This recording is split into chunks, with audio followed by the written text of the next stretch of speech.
Yo, yo, yo, welcome to Out of Pocket with RG3, hosted by your boy and the lovely, amazing 79-time All-American, Grete Griffin.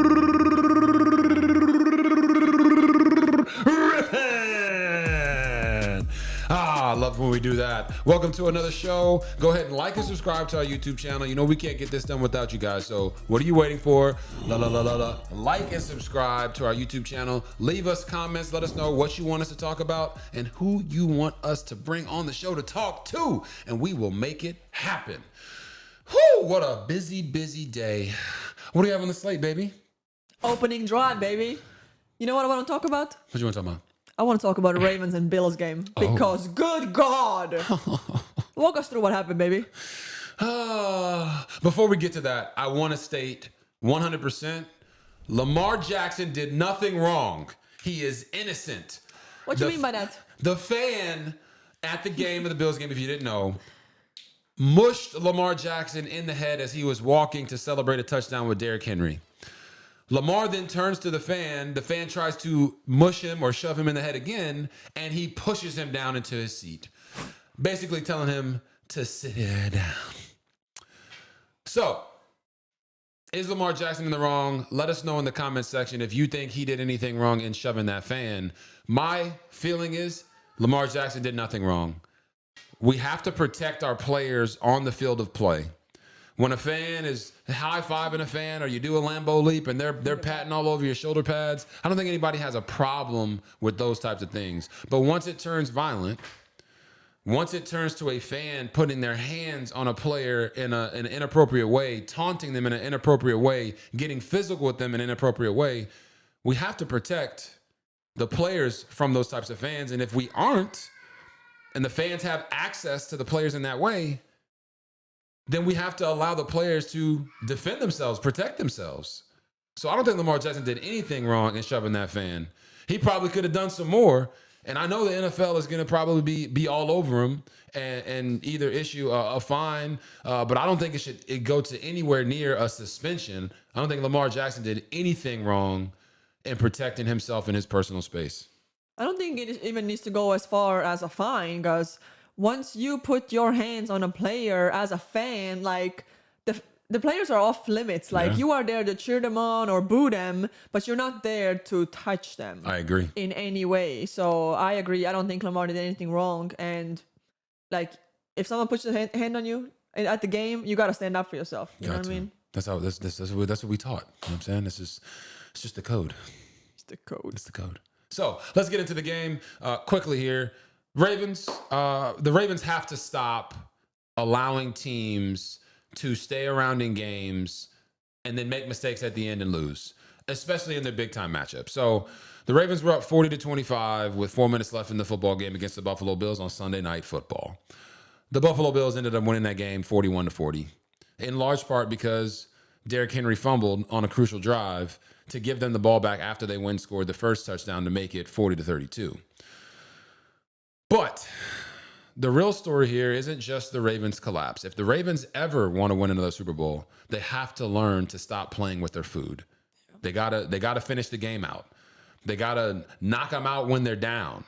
And ultimately, Lamar Jackson and Derrick Henry have to continue to focus on playing their best ball, not just in the first, second, third, and most of the fourth quarter, but in the crucial, critical moments of the game. The last 4 to 5 minutes of the game is where too many mistakes are happening, whether it be fumbles, drop passes, drop balls, interceptions. I think I said the same thing twice, but it feels like it's been a lot for the Baltimore Ravens and their fans over the past few years. This team has everything they need. They have everything on offense, defense, and special teams to win a Super Bowl. They just have to go do it. And it can't be the same old song at the end of the game. But the real story here is the Buffalo Bills. Tip my cap to Josh Allen. What he pulled off in that game showed me that we can debate all we want about who won the MVP or should have won the MVP last year between Josh Allen and Lamar Jackson. But on Sunday Night Football, the first game of the year when the Buffalo Bills faced off against the Baltimore Ravens, Josh Allen was the MVP on that night. No, I fully agree. And I'm the person that last year came out and said that I think Lamar Jackson should have won the MVP over Josh Allen. But the game today, I mean, the game on Sunday night, sorry, the game Sunday night was so crazy because I feel like you could go watch the game, go to the bathroom, come back, it's one score. You could go watch the game, go to the bathroom, it's still the same score. And then you went to the bathroom, came back, and the Bills won. Like, it was... Josh Allen literally showed why he won MVP last year. Yes, he did. All right, continuing on the opening drive, Miami Dolphins. What do you think we should do over there, baby? Well, I think the Miami Dolphins need to blow it up. The vibes are off. Blow a gasket. You know, when you go to Miami, it's like, I want to go to the club. I want to have a good time. I want to see the beach. I want to eat some pizza. She gonna make you move to Miami. I don't know if the pizza thing is something for Miami, but you get my point. When you go to Miami, it's supposed to be fun. It's supposed to be high flying and good vibes flying all over the place. Well, it's not that way anymore. They got blown out by the Indianapolis Colts, and they made Daniel Jones look like he was Patrick Mahomes. And Daniel Jones balled out. Tip the cap to him as well. But Lord have mercy. You see the Miami Dolphins on the sideline. You got Tyreek Hill screaming at his coaches.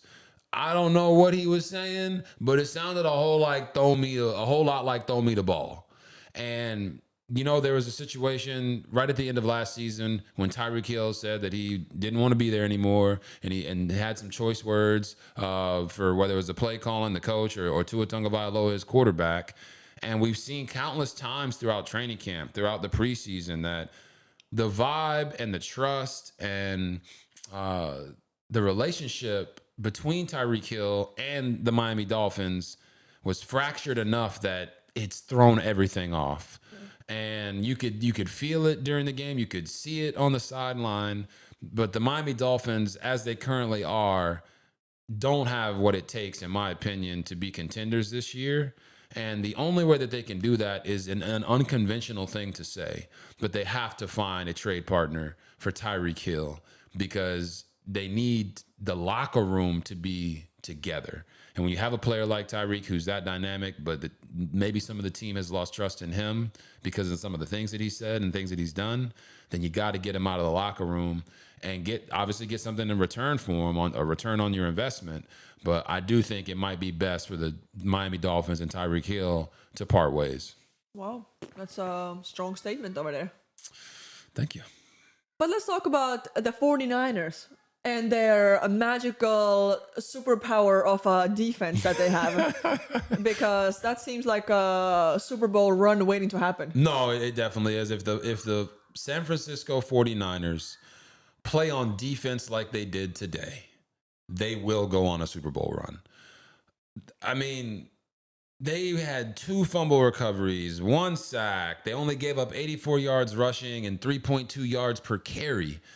They made the Seattle Seahawks go 3 for 10 on third downs. So they won the money down. They won the line of scrimmage, and they finished the game off for an offense that was sputtering throughout the day. I mean, shout out to Robert Saleh, former Jets head coach who went back to become the defensive coordinator for the San Francisco 49ers. He's got those guys playing at a high level right out the gate. And here's the other thing. According to the statisticians out there, the San Francisco 49ers have the easiest schedule in the NFL. If they can stay healthy with a defense playing like that, their offense will eventually figure it out. And I do believe they will go on a Super Bowl run. What about the Cleveland Browns, baby? Let's talk about what's going on with them. Yes, the Cleveland Browns, okay? The Cleveland Browns lost. They played a very tight game against the Cincinnati Bengals. The Bengals, who have Joe Burrow at quarterback, Jamar Chase at receiver, T. Higgins at wide receiver, didn't make the playoffs last year, though. And they're trying to solidify themselves as playoff contenders again. And Joe Flacco, 40-year-old Joe Flacco, who throws one of the prettiest balls we've ever seen, threw 2 crucial interceptions that broke the Cleveland Browns back. Although we are also aware that there was a missed field goal that may have cost the Browns the game as well. When you look at the Cleveland Browns schedule, they play the Ravens, the Packers, the Lions, the Vikings, and the Steelers over their next 5 games. All of those teams were playoff teams. If the Cleveland Browns go 0-6 to start the year, they need to start Dillon Gabriel and figure out what they have in Shedeur Sanders.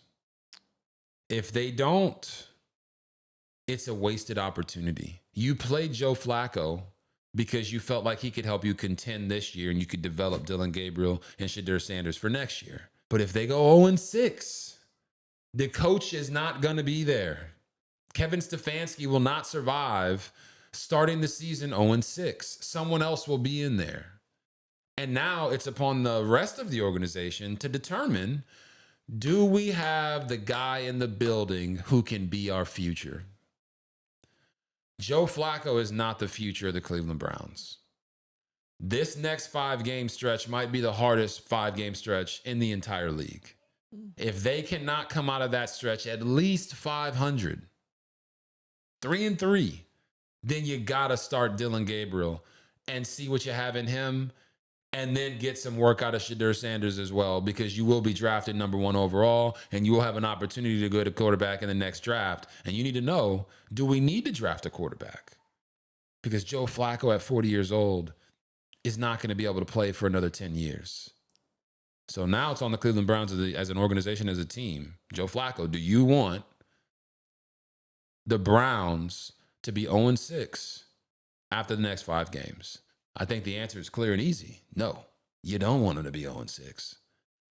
But Joe Flacco, you have to play to the level to allow your teammates to believe that you guys can come out of this and still be in playoff contention after the first 6 games of the year. We'll see what happens. But the Cleveland Browns, the clock is ticking. And you know what they say? It's always perfect timing. That was fire. I see what you did there. Let's talk about Caleb Williams real quick. And, kind of the attack on Caleb Williams and the hit pieces that are coming out about Caleb Williams. And this is just rubbing me in all the wrong ways. I don't know how you feel about it. Yeah, no, it does rub me all the wrong ways as well. I did pick that up. It's okay. The wrong ways. But seriously, you can make fun of my accent, but I can make fun of you in 3 languages. That's kind of a bar. I'm not gonna lie, that's kind of a bar. I got nothing to say to that. But seriously, this is a serious topic. And the hit pieces that have been coming out about Caleb Williams, really for about the last 6 to 8 months, are just cowardly, man. The latest one from Tyler Dunn, with a lot of anonymous sources speaking negatively about Caleb Williams. I mean, listen to some of the things that they were saying. They were saying that he had poor work ethic. He was skipping lifting sessions and didn't pay attention in the film room when the coaches were talking. Oh my God. They talked about he was telling veteran wide receivers how to run routes before taking reps himself.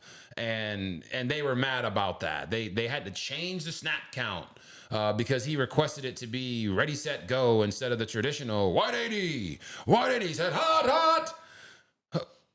All of these complaints sound like they're from spurned ex-employees, coaches who got fired, people who have a bone to pick with Caleb Williams. They want to tear him down. They want to tear the young man down, whether it's because he wears fingernail polish, or he likes to wear his clothes a certain type of way, or you know what, the coaches had to accommodate him by simplifying the language in the offense. I don't know why they would do that. Maybe because they want their rookie quarterback to be successful. You'd think so. A coach's job is to adapt. Saying Caleb Williams was telling veteran receivers how to run their routes is as if that's a problem. Yes, he's coming in to learn, but he's the guy. That's called leadership. Yeah. You want your quarterback communicating to the wide receivers, hey, let's run the routes like this. This is what makes me most comfortable, how I see it. How do you see it? You work together, you figure out the plan, and then boom, You make it happen. But there's one part of this that really bothered me. And they tried to attack Caleb Williams because they claimed that he has dyslexia.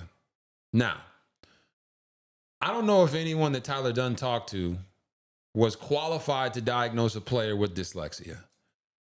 I don't think that Caleb Williams came out and said he had dyslexia. I don't think the Chicago Bears organization came out and said that he has dyslexia. So even saying that he has dyslexia seems like a violation of his HIPAA rights, right?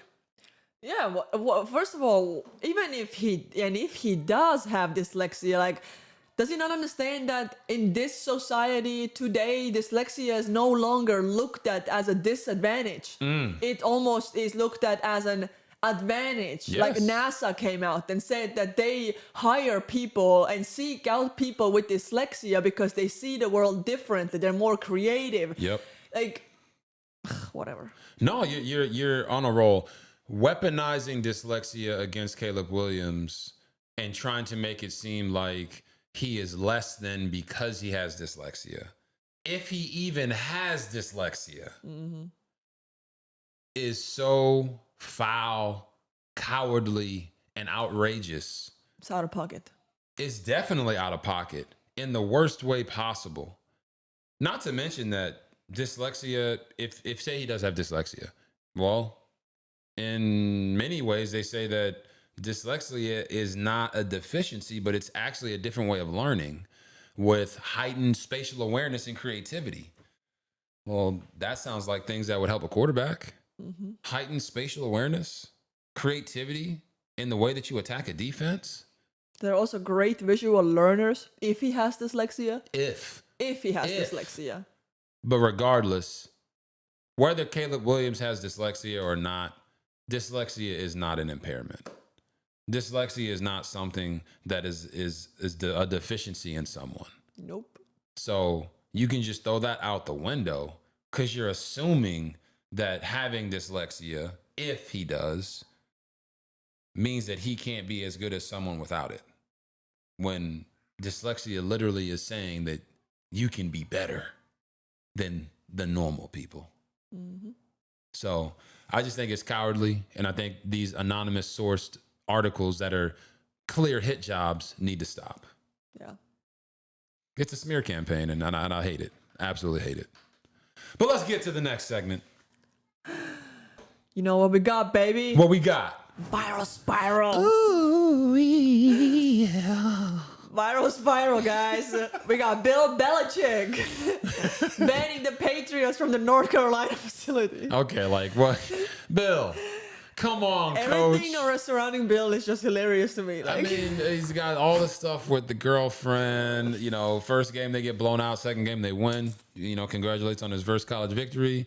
But banning the Patriots from the facility because they banned me, so I'll ban them. you said they banned you and they don't want you at the facility, so they can't come to your facility. Like, is the ultimate grandpappy pettiness of all time. Like, come on, Bill.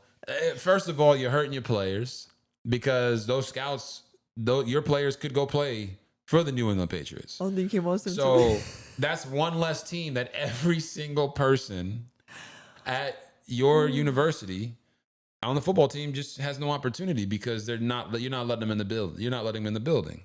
Two, don't they say an eye for an eye makes everybody blind? Yeah. Isn't that what the Bible says? That's what my mama and them told me. An eye for eye makes everybody blind. So, Bill, just be the bigger man. Do it for the kids. Do it because you're the coach.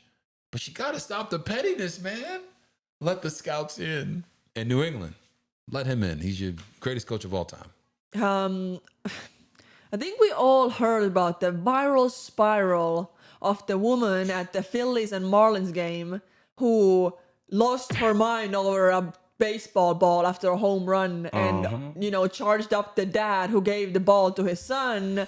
And, I don't think she realized in that moment what the hell she's doing because, Like, I feel like so many people have done that now you should already know better. Yeah, I mean, She went and charged that dude up and left with the ball. listen, the bottom line is this, Karen, you gotta have better hands, okay? You got butterfingers. Don't get mad. I saw the video. The ball hit you in the hand and you dropped it. You dropped it like CeeDee Lamb. Why are you mad at the dad for picking up the ball? Bring better hands next time. His son. Bring a glove. Bring a glove. Bring a glove. Catch it. That ain't his problem. And the fact that you took that from that little boy is the epitome of messed up. Give the ball back. Not even just messed up, just trifling. Yeah. It was trifling. Yeah. You know what I'm saying? Like read the room, bro. Have some grace. Yeah. Well, as soon as you saw that little boy had the ball, you should have been like, you know what? You were good. You got it. Mm-hmm. I'm happy you enjoy that. Don't be bitter like that. Come on, I hope that's not how your mama raised you.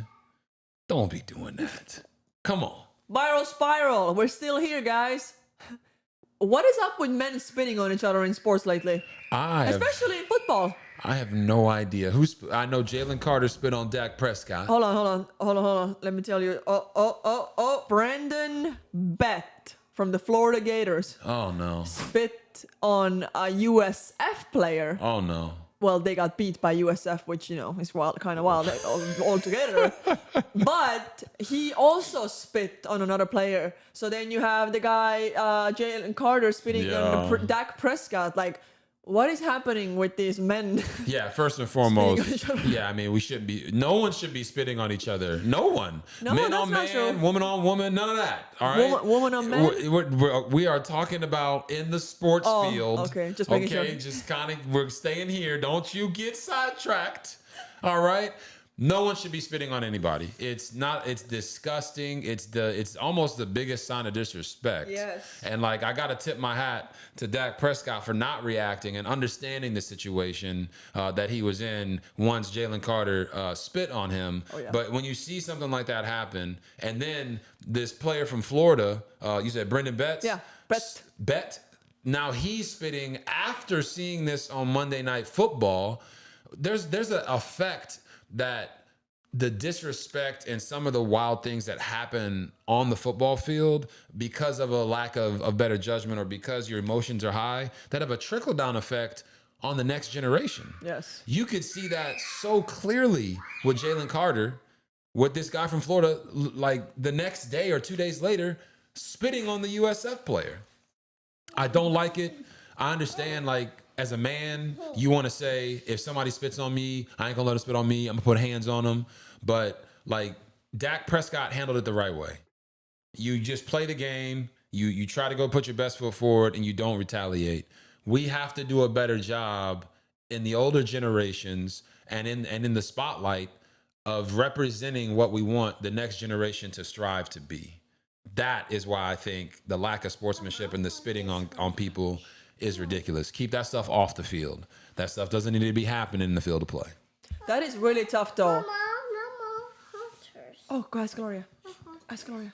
Go. That is really tough, though, because I'm trying to put myself in the shoes of the other player that's getting spit on, and you have to not react. Right. And I feel like I would just see red. See red. So yeah, props to Dak Prescott for handling it the right way, but because I don't know if I would. Yeah, and anybody saying that he is soft or weak for handling it the way that he did doesn't understand what's at stake. Yes. Jalen Carter had a lapse in judgment and didn't understand what was at stake in that moment and almost cost his team the game. And in a lot of cases, the second person that reacts gets in trouble. Yeah. Shiloh Sanders. Yeah. You know what I mean? Yeah. Who got in trouble? Shiloh did. Yeah. Because he ended up swinging on the dude that kept pushing him. Correct. So if Dak would have reacted in any certain way, he probably would have been the one to get in trouble. And we do have to state for the audience that Dak was shown before Jalen Carter spit on him, spitting on the ground in front of Jalen Carter. But there's a difference between spitting in front of somebody and spitting on somebody. Big difference. The spitting on somebody should always stay off of the field. And let's just do it that way. But let's get to our next segment. The deep route. Ooh. What you got for us? All right, the deep route this week. I am throwing the go ball and diving all the way in on Sawyer Robertson, the quarterback from Baylor, being a top 10 pick in the NFL draft. This man is on fire. Not only is he a top 10 pick, but of the quarterbacks that are draft eligible, he's the best quarterback in the country. Started off the first game against Auburn, an SEC opponent, throws for 419 yards and 3 touchdowns. Comes back out against number 17 SMU with one of the hardest early schedules in all of college football and throws for 440 yards and 4 touchdowns. Threw the ball 50 times, 440 yards and 4 touchdowns. They were down 2 scores with 6 minutes left in the ball game. Came back and won in double overtime. Sawyer Robinson is a top 10 pick in the draft. Sawyer Robinson is the best quarterback in the country. And Sawyer Robinson just threw his name right in the hat for the Heisman Trophy. Do you just sleep with those stats in your head about Sawyer? I do not sleep with the stats of any man in my head, okay? You were spitting them out real great, real good. It's called preparation, baby. Good You know job. what I'm saying? You got to be ready. It's just because he's a Baylor quarterback. No, it's no. See, don't do that. I am unbiased. I called the Auburn Baylor game, and I was unbiased. You were. I totally Thank agree you. with that. You were not a homer at all. All right, let's get to the hometown highlights. Hometown highlights. Number 1, we celebrated our daughter Kamea turning 6. Yeah. Hold on, let's get a little dance for her real quick. Oh yeah.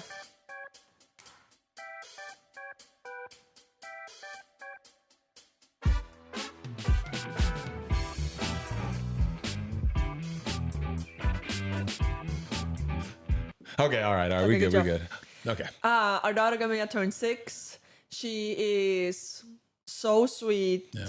so feisty. Yep. She will. This is a kid we would never have to worry about. Like, if she don't want to do it, she gonna let you know. If she don't like you, she gonna let you know. Kamea is not to be messed with, and she will stand up for herself. She has such a strong personality, and I totally love that about her. But she's also so sweet, so like just a little ball of happiness. So she's 6 now. Yeah, man. Baby, tell them the story of when Kamea was born.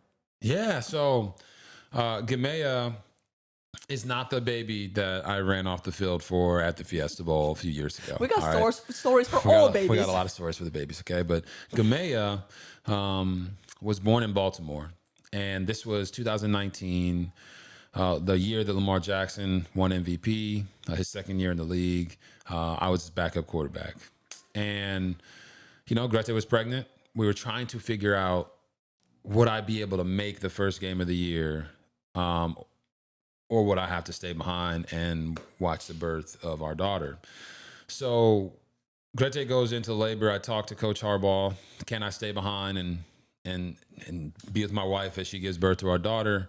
And if I can make a flight to the game in the morning, then I will. Coach agreed. Being there for the birth of your child is a very special moment, and he wasn't going to rob me of that. So I stayed behind. Greta gave birth to our daughter Gamea.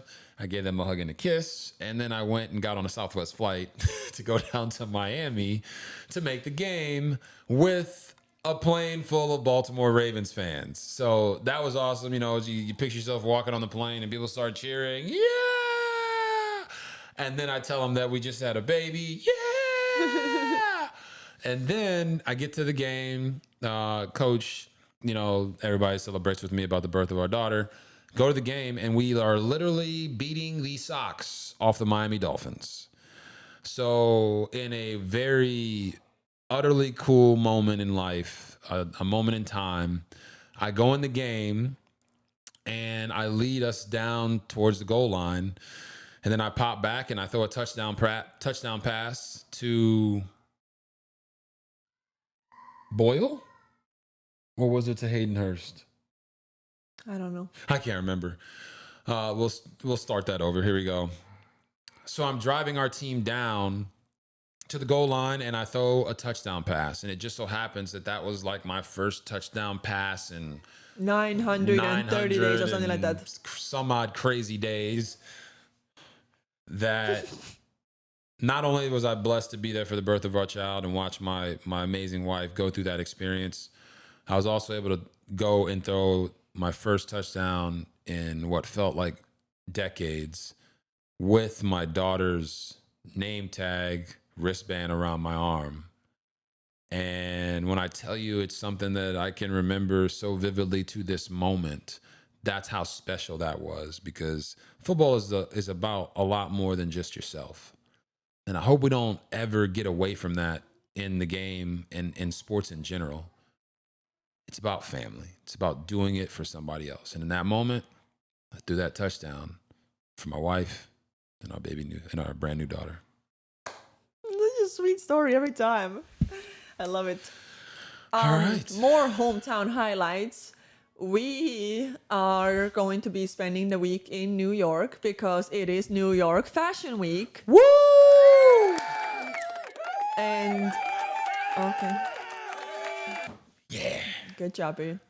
And I am going to be walking for the first time in my entire life. Yeah. Hopefully not the last, but it is the first. Walking where, baby? At New York Fashion Week. Where you walking? At New York Fashion Week. Where you walking? Stop it. At Sony Hall. Ooh, baby.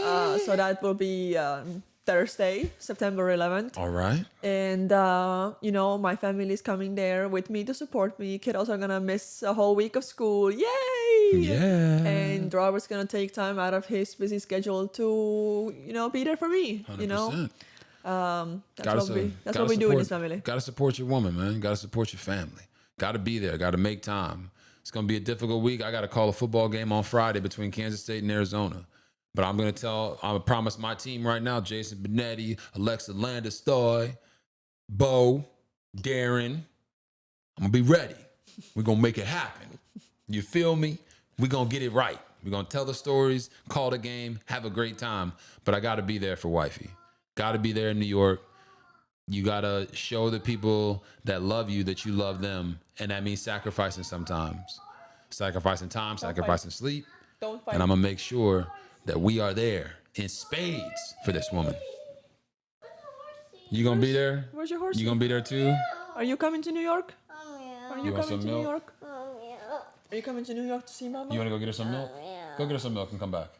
I'll do, while she's getting some milk, I will go ahead and start our OP Top Dog segment. So we're going to list these off pretty quickly. All right.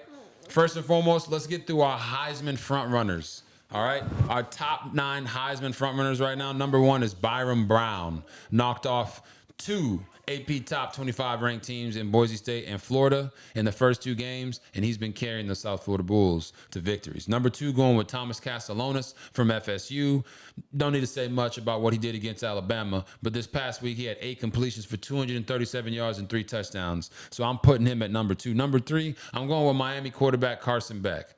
He's been solid. He's been steady. Miami is 2-0, and I got him there at number 3. Number 4, a little bit of surprise to people, but I got Sawyer Robertson from Baylor. Yes, the quarterback who's thrown for over 400 yards in back-to-back games. The quarterback who joins guys like myself, Patrick Mahomes, and a couple others to throw 3 straight games of over 400 yards. Sawyer Robertson knocked off number 17 SMU, got him at number 4. Number 5, I'm going with Garrett Nussmeier from LSU. Quarterback, yes, he struggled a little bit this past week, but I thought his performance in week 1 allowed him to continue to stay on this list at number 5. Number 6, I'm going with Jackson Arnold from Auburn. Had a phenomenal first week. Second week was a little bit more quiet with his legs, but much more active with his arms, so I got him there at number 6. Number 7, I'm going with Taylon Green, quarterback from Arkansas. He had 4 touchdowns, yes, 2 interceptions, but he also had 151 rushing yards and 1 touchdown. So I got him in there at number 7. Number 8, I'm going with Marcel Reed, the quarterback from Texas A&M. Another solid outing, beat Utah State, went 19-28 for 220 yards, 3 touchdowns, also added another 66 rushing yards and a touchdown. And then number 9, believe it or not, it's Mr. Barry Morton, quarterback Texas Tech. He's been playing extremely hot early in the season. He went 18 for 26 and for 258 yards and 3 touchdowns after throwing 4 touchdowns last week. So that is the OP top dogs with our Heisman rankings. Next, we're going to get to the OP top 12 college football teams. At number 1, I got Ohio State. At number 2, I got Oregon. Did you see what they did to Oklahoma State? Woo-wee. Number 3, I got Miami. 4, Penn State. 5, LSU. 6, Georgia. 7, Texas. 8, Florida State. 9, Illinois. 10, Clemson. 11, Notre Dame. And 12, South Carolina. No, Oklahoma, I do not hate you. I have you there at 13. Keep doing what you're doing, and you will easily get into the top 10. Next, I'm going to go with my top 5 college coaches of the week. Number 1, Baylor offensive coordinator Jake Spavital. Comeback victory against number 17 SMU, down 14 with 6 minutes left in the fourth quarter, and you did what you were supposed to do. You called the plays to get the ball in the hands of your playmakers, and you trusted your quarterback to make a play for you in the end. That's beautiful job by Jake Spavital, not letting the moment be too big for him. Number 2, I'm going with Mississippi State head coach Jeff Lebby. Yes, they upset number 12 Arizona State after losing so many games last year. Jeff Lebby has this Mississippi State team feeling like they might be able to do something special. And I encourage you to go watch the Netflix documentary where Jeff Lebby gives an amazing speech to his team after the game, basically telling them that what they were going through that year was only going to pay over in dividends when they got this thing turned around and they could remember how it felt to not be on top. Right now, Mississippi State is trying to work their way up. And it's good to see. You love a good turnaround. Number 3, I'm going with South Florida head coach Alex Golesh, who just upset number 13 Florida, and the week before that upset number 25 Boise State. He has done this the long, hard way at South Florida. He wants guys to understand that you have a team right in your backyard that you should be proud to play for. And I think he's made the entire city of Tampa understand that that is the place that they need to be. Congrats to you, Coach. Keep going. It looks like you guys are headed for a great season. Number 4, Alabama head coach Kalen DeBoer. Bounce back 73-0 win over Louisiana Monroe. Everybody last week was calling for Kalen DeBoer to be fired. Everybody last week was saying that Kalen DeBoer can't get it done. Everybody last week was screaming for Alabama to pay off his buyout. Now they're not saying anything. Yes, it's ULM. But if Alabama goes out and scores 21 points and barely beats ULM, everyone's going to be saying the same thing. Alabama came out and they looked like Alabama. The players let you know that they are mentally tough. They let you know that they do love their coach. And I was one that said it would be very difficult for Kalen DeBoer to survive at Alabama if he doesn't find a way to get into the college football playoff this year. I still believe that to be true. But I've always believed in the coach and the man that Kalen DeBoer is. And I hope for his sake, his team continues to play with the same fervor and energy and effort that they did against ULM. Number 5, I'm going with Rob Grande and Rory Walling, the special teams assistant, executive quality control analyst, whatever you name them. Those guys did their job. 3 for 3 on field goals, including the game winner from their special teams unit. 2 punts inside the 20-yard line. And people have to understand, in big games, it's not 2 phases, it's 3 phases. Offense, defense, and special teams have to show up. Iowa State's defense showed up. Iowa State's offense did enough to win. And Iowa State's special teams didn't let them down. That is the makings of a championship team. That is the makings of a championship coach, Matt Campbell. I continue to see great things in your future, my brother. Great job from your coaches. All right. And last we got, here we go. Here's my top 5 teams on the rise after week 2. Number 1, Florida State. Number 2, South Florida. Number 3, Iowa State. Number 4, Texas Tech. And number 5, Tennessee. Let me know what teams you think are on the rise. All right, so that's 40 minutes. No couples goals today, guys, because we gotta go pack. Well, we got to do that again because I wasn't ready for that. Okay.